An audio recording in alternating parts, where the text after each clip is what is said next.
اللہ تبارک و تعالیٰ نے قرآن مجید عربی زبان میں نازل کی۔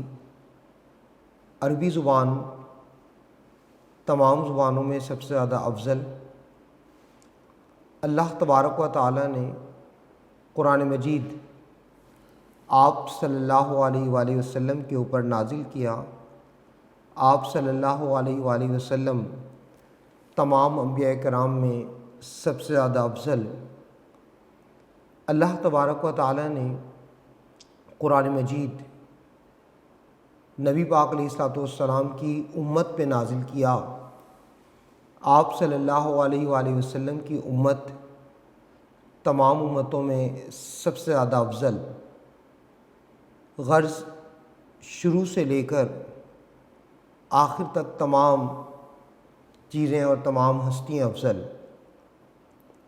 تو یہاں پہ آپ لوگ یاد رکھیں کہ قرآن مجید عربی زبان میں نازل کی، جو کہ تمام زبانوں میں سب سے زیادہ افضل زبان ہے، اور یہ دنیا کی انتہائی ترقی یافتہ،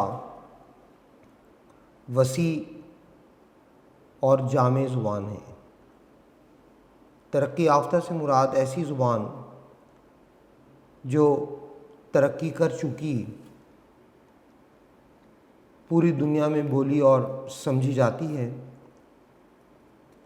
اور جامع زبان سے مراد ایسی زبان جس کے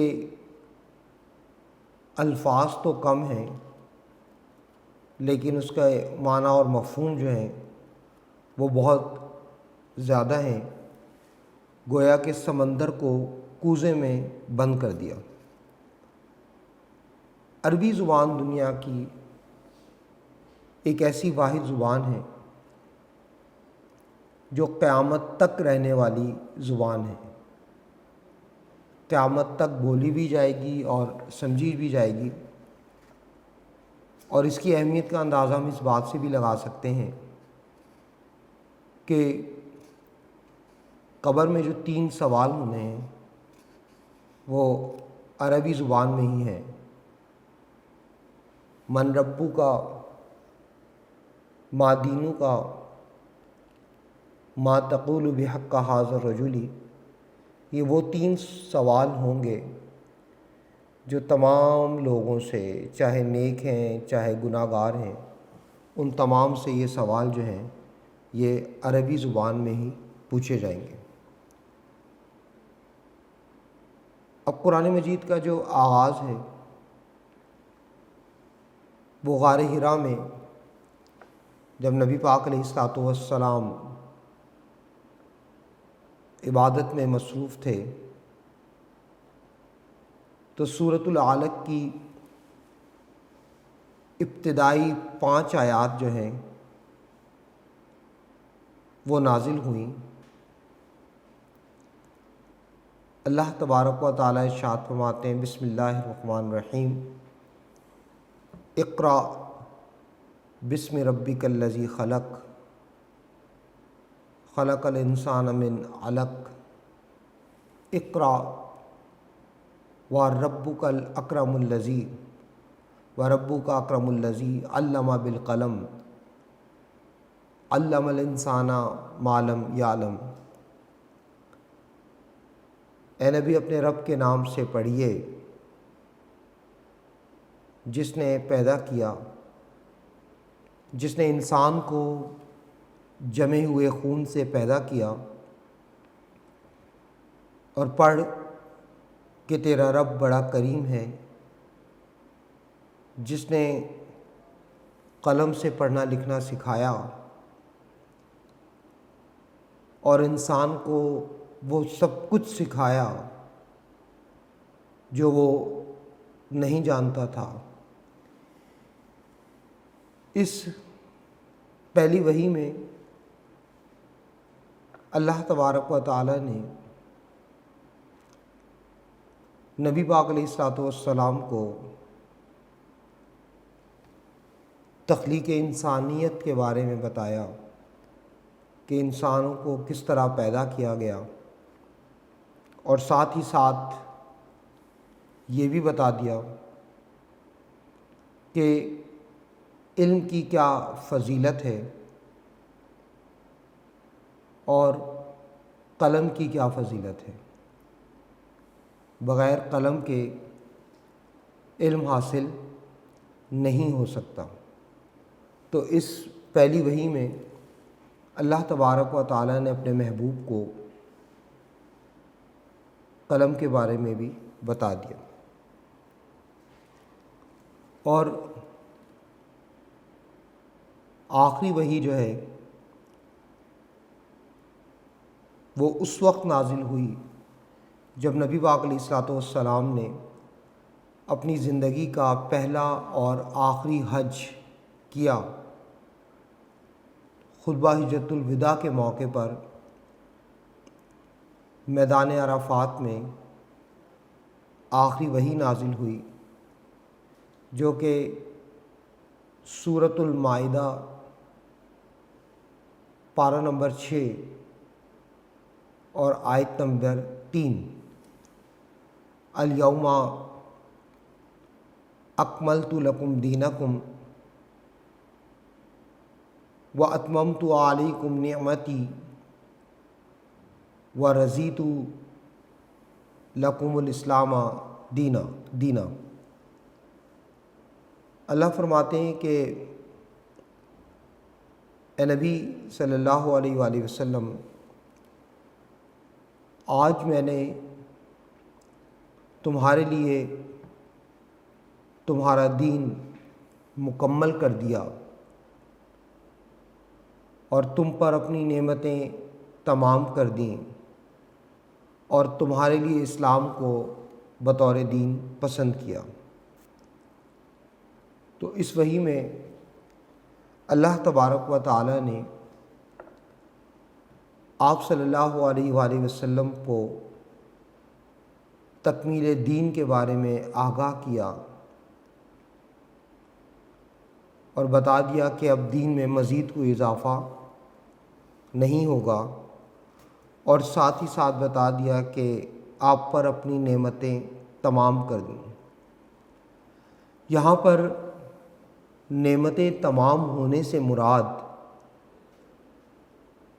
نبوت کا سلسلہ ختم ہونا ہے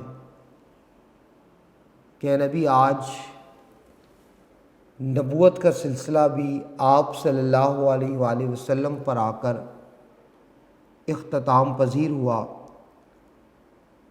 اب کوئی دوسرا نبی بھی نہیں آئے گا، اور اسلام پر اللہ تبارک و تعالی نے اپنی پسندیدگی کا اظہار کیا کہ آج جو اسلام ہے میں نے اس کو آپ کے لیے بطور دین جو ہے وہ پسند کر لیا۔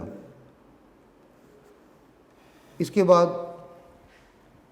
میں نے بورڈ پہ آپ لوگوں کو دیکھو ایک یہ ٹیبل بنا دیا آپ لوگوں کی آسانی کے لیے۔ قرآن مجید کا مدت نزول، یعنی قرآن مجید کتنے عرصے میں نازل ہوا، تو یہاں پہ آپ لوگ یہ ذہن میں رکھیں کہ جو مدت نزول ہے قرآن مجید کا، اس کو ہم دو حصوں میں تقسیم کریں گے۔ پہلا دور ہے مکی دور اور دوسرا مدنی دور۔ مکی دور یہ 13 سالوں پر مشتمل ہے، جبکہ مدنی دور جو ہے یہ 10 سال پر۔ یہ جو 13 سال ہیں یہ اعلان نبوت سے لے کر ہجرت مدینہ تک،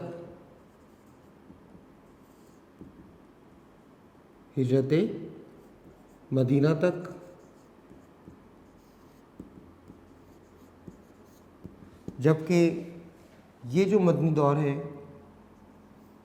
یہ ہجرت مدینہ سے لے کر وصال نبوی تک۔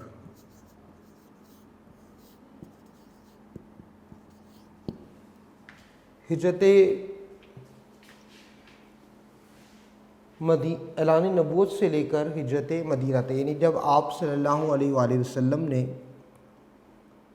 نبوت کا اعلان کیا، اس وقت آپ صلی اللہ علیہ وآلہ وسلم کی عمر مبارک 40 سال تھی، اور جب آپ صلی اللہ علیہ وآلہ وسلم نے کفار کے ظلم و ستم سے تنگ آ کر اللہ تبارک و تعالیٰ کے حکم سے مدینہ ہجرت کی، اس وقت آپ کی عمر 53 سال یعنی 53 ایئرس تھی۔ یہ 53 اور 40 کا ڈفرنس جو ہے یہ 13 سال ہے۔ یہ 13 سال جو ہے یہ مکی دور کہلاتا ہے، اور اسی طرح جب آپ نے ہجرت مدینہ کی، وہیں سے آپ کا مدنی دور کا آغاز ہوتا ہے، جب آپ کی عمر 53 سال تھی، اور مدنی دور مکمل ہوتا ہے وصال نبوی تک، یعنی جب آپ صلی اللہ علیہ وآلہ وسلم نے اس دنیا سے پردہ کیا۔ جب ہم 53 کا اور 63 کا ڈفرنس نکالتے ہیں تو یہ 10 سال بنتے ہیں۔ یہ 10 سال جو ہیں یہ مدنی دور کہلاتا ہے۔ یاد رکھیے گا کہ مکی دور جو ہے اس میں ٹوٹل 86 صورتیں نازل ہوئیں، اور مدنی دور میں 28۔ مکی دور میں 86 صورتیں اور مدنی دور میں 28 صورتیں نازل ہوئیں۔ ہم جب 86 اور 28 کو پلس کریں گے تو یہ کل ملا کے 114 بن جائیں گے، یعنی قرآن مجید کی کل صورتیں جو ہیں وہ 114 صورتیں ہیں، 114 صورتیں۔ تو اس ٹیبل کو بھی آپ لوگ اپنے ذہن میں رکھنا، اگر مناسب سمجھیں تو یہ ٹیبل آپ اپنے بک یا نوٹس پر بنا بھی سکتے ہیں، اس کے ذریعے یاد کرنے میں آسانی ہو جائے گی۔ اس کے بعد ایک قرآن مجید کی ترتیب یاد رکھیں۔ جب ہم ترتیب قرآن کی بات کرتے ہیں تو ترتیب قرآن دو طرح سے ہمیں سمجھ میں آ سکتی ہے، ایک ترتیب نزولی اور ایک ترتیب توقیفی۔ ترتیب نزولی سے مراد وہ ترتیب جس ترتیب سے قرآن مجید نازل ہوا، جبکہ ترتیب توقیفی سے مراد وہ ترتیب جس ترتیب سے حضرت جبرائیل علیہ السلام نے اللہ تبارک و تعالیٰ کے حکم سے نبی پاک صلی اللہ علیہ وآلہ وسلم کو واقف کیا یا آگاہ کیا۔ تو توقیف کا معنی واقف کرنا یا آگاہ کرنا۔ اب اگر ہم ترتیب نزولی کی بات کرتے ہیں تو یاد رکھو کہ ترتیب نزولی کے لحاظ سے پہلی سورت جو ہے وہ سورۃ العلق ہے، اور آخری جو ہے سورت وہ سورۃ المائدہ اور اس کا آیت نمبر 6۔ تو ہونا تو یہ چاہیے تھا کہ قرآن مجید میں پہلی سورت سورۃ العلق ہوتی اور آخری سورۃ المائدہ، لیکن ہمارے پاس جو گھروں میں قرآن مجید موجود ہے اس میں الحمد سے سٹارٹ ہو رہا ہے اور والناس پر اختتام ہو رہا ہے۔ یہ وہ ترتیب ہے جس ترتیب سے حضرت جبرائیل علیہ السلام نے نبی پاک علیہ السلام کو آگاہ کیا۔ اس کے بعد ہم دیکھتے ہیں کہ قرآن مجید میں کن چیزوں کے بارے میں ڈسکس کیا گیا، کون سی ایسی باتیں ہیں جو اللہ تبارک و تعالی نے بیان کی، اگرچہ قرآن مجید میں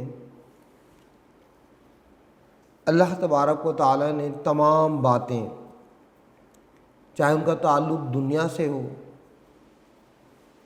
چاہے ان کا تعلق آخرت سے ہو، اللہ تبارک و تعالی نے وہ تمام کی تمام باتیں جو ہیں وہ اس میں بیان کی۔ یہاں پر ہم جو خاص باتیں ہیں، جو چیدہ چیدہ پوائنٹس ہیں، 4-5 وہ ہم ڈسکس کر لیتے ہیں۔ تو اللہ تبارک و تعالی نے قرآن مجید میں عقائد و عبادات کے بارے میں ذکر کیا، ہمارے بیسک بلیفز، عقائد عقد سے بنا، عقد کے معنی گرہ لگی ہوئی، تو عقد کے معنی عقائد ایسی باتیں جو ہمارے ساتھ گرہ لگی ہیں، جیسے اللہ تبارک و تعالیٰ کی ذات وہ واحد ہے، یہ بات ہم بخوبی جانتے ہیں۔ 1,24,000 پیغمبر اللہ تبارک و تعالیٰ نے بھیجے، اس بات پر ہمارا عقیدہ ہے۔ تو یہ تمام چیزیں جو ہیں یہ ہمارے عقائد ہیں۔ اسی طرح عبادات کے بارے میں ذکر ہے، نماز کے بارے میں، روزہ، زکوٰۃ، حج، تو یہ تمام عبادات یہ بھی اللہ تبارک و تعالیٰ نے ہمیں بتا دی۔ اسی طرح قانونی مساوات، یہ قانون کی نظر میں کس طرح تمام انسان جو ہیں وہ برابر ہیں۔ اسی طرح عدل و انصاف، اس کے بارے میں بتایا۔ معاشرتی ذمہ داریوں کا وہ تذکرہ اس میں موجود ہے۔ معاشرتی ذمہ داریاں ہیں کہ بحیثیت باپ یا بحیثیت ماں ہماری کیا ذمہ داری ہیں، اسی طرح بحیثیت شوہر یا بحیثیت بیوی کیا ذمہ داریاں ہیں، بحیثیت اولاد ہماری کیا ذمہ داریاں ہیں۔ غرض ہمارا جو بھی تعلق ہے یا ہمارا جو بھی پیشہ ہے، معاشرے میں رہتے ہوئے ہم ان کو کس طریقے سے احسن انداز میں ہم ان کو پورا کر سکتے ہیں۔ اسی طرح قرآن مجید میں اللہ تبارک و تعالی نے اخلاق حسنہ، اچھے اخلاق کی تعلیم دی کہ اچھا اخلاق کیا ہے۔ اخلاق سے مراد انسان کے اندر رچی بسی باتیں جو اس سے بے تکلف سرزد ہوتی ہیں، ہمارا گفتگو کا انداز، ہمارا بیٹھنے کا انداز، کھانے کا انداز، یہ تمام چیزیں جو ہیں یہ ہمارے اخلاق کو ظاہر کریں گی۔ اسی طرح رذائل اخلاق، اس سے بچنے کا حکم دیا گیا۔ رذائل اخلاق سے مراد ہوتا ہے اخلاق کو بگاڑنے والی باتیں، جھوٹ، چغلخوری، غیبت، حسد، کینہ، نفاق، یہ تمام وہ چیزیں ہیں جس سے کسی بھی انسان کا اخلاق جو ہے وہ متاثر ہو سکتا ہے، ان سے بچنے کے بارے میں بتایا گیا کہ کس طرح ہم ان سے بچ سکتے ہیں۔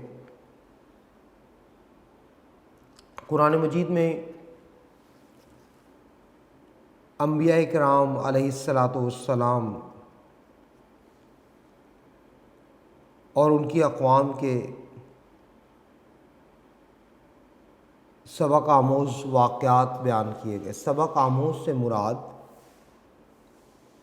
ایسی باتیں یا ایسے واقعات جن سے ہم کوئی بھی سبق حاصل کر سکتے ہیں، ہمیں سیکھ مل سکتی ہے۔ اسی طرح قرآن مجید میں مقصد حیات، زندگی کا مقصد، وہ بیان کر دیا گیا، جیسا کہ اللہ تبارک و تعالی قرآن مجید میں ارشاد فرماتے ہیں کہ وما خلقت الجن والانس الا لیعبدون، اور ہم نے جنات اور انسانوں کو اس لیے پیدا کیا کہ وہ اللہ تبارک و تعالی کی عبادت کریں۔ تو بیٹا ہمارا اور جنات کو پیدا کرنے کا مقصد صرف اور صرف یہ ہے کہ ہم دنیا میں رہتے ہوئے اس دنیا کو عارضی ٹھکانہ سمجھیں اور اللہ تبارک و تعالیٰ کی عبادت کریں۔ اسی طرح قرآن مجید میں قیامت و حشر یعنی کہ جو ڈے آف ججمنٹ ہے، یوم آخرت ہے، اس کے بارے میں تفصیلاً بیان کیا گیا۔ جنت اور دوزخ، اس کے حالات و معاملات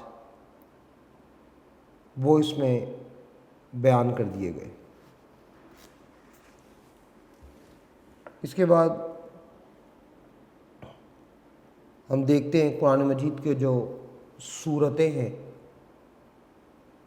ان کی تفصیل کیا ہے۔ تو میں نے پہلے آپ لوگوں کو بتایا کہ مدت نزول میں مکی دور میں 86 صورتیں اور مدنی دور میں 28، ان دونوں کو پلس کریں گے تو 114 بنے گا۔ تو اس لحاظ سے قرآن مجید کی جو کل صورتیں ہیں وہ 114 صورتیں 86 مکے میں اور 28 مدینے میں۔ قرآن مجید کی جو سب سے بڑی صورت ہے وہ سورۃ البقرہ، اور سب سے چھوٹی صورت وہ سورہ کوثر ہے، سورہ کوثر۔ انا اعطیناک الکوثر فصلی لربک وانحر ان شانئک هو الابتر۔ تو یہ سب سے چھوٹی صورت ہے۔ سورہ توبہ جو ہے اس کے شروع میں بسم اللہ نہیں آتی۔ اس کی وجہ بعض مفسرین کے نزدیک یہ ہے کہ سورہ توبہ کے بعد جو صورت ہے سورہ انفال، اس سورہ انفال کا تعلق سورہ توبہ سے ہے، اور چونکہ سورہ توبہ کے شروع میں بسم اللہ آ گئی اس لیے سورہ انفال کے شروع میں بسم اللہ آ گئی، اس لیے سورہ توبہ میں بسم اللہ نہیں آتی۔ اس کے بعد اللہ تبارک و تعالیٰ نے جب 114 صورتیں نازل کر دیں تو بسم اللہ بھی 114 مرتبہ ہی ہونی چاہیے تھی۔ اللہ نے 114 کے عدد کو اس طرح پورا کیا کہ سورہ نمل اس کے درمیان میں تقریباً ایک مرتبہ اضافی طور پر پوری بسم اللہ الرحمن الرحیم جو ہے وہ موجود ہے۔ تو اس طرح صورتوں کی تعداد بھی 114 بن جاتی ہے، اور بسم اللہ جو ہے وہ بھی 114 مرتبہ استعمال ہوئی۔ اب قرآن مجید کے جو کل پارے ہیں وہ 30 پارے ہیں، جبکہ 7 منازل ہیں اور 14 سجدے ہیں۔ 7 منازل سے مراد اگر ہم دیکھیں تو قرآن مجید کے ہر صفحے پر آپ کو نیچے لکھا ہوا نظر آئے گا، منزل نمبر 1، اسی طرح پھر آگے منزل نمبر 2، منزل نمبر 3، 4، 5، 6، 7۔ اس کا مقصد یہ ہے کہ اگر کوئی شخص یہ چاہے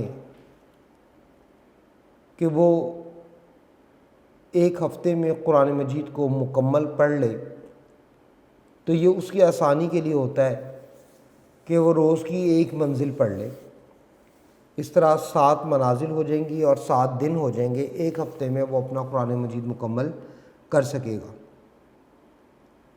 14 سجدے ہیں، آیات سجدہ جسے کہا جاتا ہے، یہ وہ مقام ہے جہاں پہ اللہ تبارک و تعالی نے اپنی کسی نعمت کا ذکر کیا ہوتا ہے تو وہاں پر سجدہ شکر جو ہے وہ بجا لاتے ہیں۔ قرآن مجید کے کل رکوع جو ہیں وہ 540 رکوع ہیں۔ قرآن مجید کے اسماء، اسم کی جمع اسماء، اسم کہتے ہیں نام کو۔ تو قرآن مجید کے ویسے تو بہت سے نام ہیں جو استعمال ہوئے، لیکن جو مخصوص نام جو آیات قرآنیہ سے ماخوذ ہیں، یعنی اخذ کیے گئے، نکالے گئے، وہ تقریباً 55 نام ہیں، جن میں سے چند جو ہیں وہ آپ لوگوں کے نوٹس میں بھی موجود ہوں گے اگر آپ لوگ دیکھو گے، جیسے کہ الکتاب، اس کا معنی ہوتا ہے مکمل تحریر، النور، روشنی اور ہدایت کا ذریعہ، العلم، علم و معرفت کا سرچشمہ، الذکر، یاد دلانے والی، الفرقان، حق و باطل میں فرق کرنے والی، الشفا، روحانی شفا اور پیغام صحت، البیان، واضح تعلیم، الذکر، یاد دلانے والی، الحکمت، دانائی۔ تو یہ کچھ نام جو میں نے آپ لوگوں کے سامنے بیان کر دیے۔ پھر ہم بات کرتے ہیں اعراب کے بارے میں۔ اعراب کا معنی قرآن مجید پر زبر زیر پیش وہ کس نے لگائے اور کیوں لگائے۔ اب قرآن مجید چونکہ عربی زبان میں نازل ہوا اور سرزمین مکہ اور مدینہ میں نازل ہوا، جہاں کی زبان عربی زبان تھی، وہاں کے بولنے والوں کی زبان عربی زبان تھی، وہ عربی زبان کو بآسانی سمجھ لیتے تھے، اس لیے اعراب کی ضرورت نہیں تھی۔ جب اسلام سرزمین عرب سے نکل کر آہستہ آہستہ دوسری اسٹیٹس تک پہنچا، ریاستوں تک پہنچا یا دوسرے ممالک تک پہنچا، تو چونکہ وہاں کے رہنے والے لوگوں کی زبان عربی زبان نہیں تھی، لہٰذا ان کو بولنے اور سمجھنے میں کافی دشواری ہوتی تھی۔ بعض مفسرین کے نزدیک یہ کام ابو الاسود وائلی اور کچھ روایات ایسی بھی ملتی ہیں جس سے پتہ لگتا ہے کہ یہ کام حجاج بن یوسف نے کروایا، حجاج بن یوسف نے کروایا۔ تو اس طرح سے قرآن مجید پر اعراب لگے تاکہ دور دراز کے رہنے والے لوگ جو ہیں ان کو پڑھنے میں آسانی ہو اور وہ قرآن مجید کو بآسانی سمجھ بھی سکیں۔ تو یہ بیٹا ہمارا سوال نمبر 1 چیپٹر نمبر 5 کا، یہ امپورٹنٹ کویسچن ہے، اس کو بہت اچھی طرح آپ لوگ یاد کر لیجئے گا۔ اسپیشلی جو پورشن ہم نے پڑھا کہ قرآن مجید کے کتنے رکوع ہیں، کتنی سجدے ہیں، کتنے پارے ہیں، کتنے منازل ہیں، یہ تمام جو ہے یہ آپ لوگوں کے لیے پڑھنا یاد کرنا بہت زیادہ ضروری ہے، اور یہ انفارمیٹیو چیزیں ہوتی ہیں، معلوماتی چیزیں ہوتی ہیں جن سے ہماری معلومات میں اضافہ ہوتا ہے، لہٰذا ان کو خاص طور پر آپ لوگ دیکھ لیجئے گا۔ یہاں پہ یہ بات بھی ذہن میں رکھیے کہ ہم لوگ جو بھی پڑھ رہے ہیں اگر ان کی تفصیل میں ہم جانا شروع ہوں تو پوری کی پوری کتاب لکھی جا سکتی ہے، لیکن وقت کی مناسبت کو دیکھتے ہوئے ہم نے کوشش کرنا ہوتا ہے کہ کم وقت میں ہم زیادہ باتیں جو ہیں ان کو ڈسکس کر لیں۔ آپ لوگوں کو بھی پتہ ہے کہ ہم لوگوں کا ٹائم جو ہے بہت زیادہ ضائع ہو چکا، لیکن اب ہم نے اس کو کسی نہ کسی طرح کور کرنا ہے تاکہ جو ہمارا تعلیمی سیشن جو ہے اس کا نقصان ہو رہا ہے اس کا کسی نہ کسی طرح ازالہ ہو سکے۔ تو اس پلیٹ فارم پر ہم تمام ٹیچرز ہیں وہ موجود ہیں آپ لوگوں کی رہنمائی کے لیے، اور انشاءاللہ کرتے رہیں گے، کوشش کریں گے کہ اس میں کسی قسم کی کوئی کمی نہ رہ جائے۔ آپ لوگ بھی اپنا فیڈ بیک ضرور دیا کریں، اس سے ہمیں آسانی ہوگی تاکہ خوب سے خوب تر جو ہے ہم لوگ اس کی طرف گامزن ہوں۔ تو یہ بیٹا وقت کی بات ہوتی ہے، ایک وقت وہ ہوتا تھا کہ جب آپ لوگ یہاں پر پڑھنے آتے تھے، آج یہ وقت ہے کہ ہم لوگ آپ کے گھروں میں پڑھانے آ رہے ہیں۔ تو یہ آپ لوگوں کی خوش قسمتی ہے کہ آپ لوگوں کو الحمدللہ یونیک گروپ آف انسٹیٹیوشن نے ایک ایسا پلیٹ فارم دے دیا کہ جہاں پہ آپ کی تعلیمی تشنگی جو ہے اس کو پورا کیا جا رہا ہے۔ تو بیٹا امید ہے کہ آج کا آپ کو ہمارا لیکچر جو ہے وہ سمجھ میں آ گیا ہوگا۔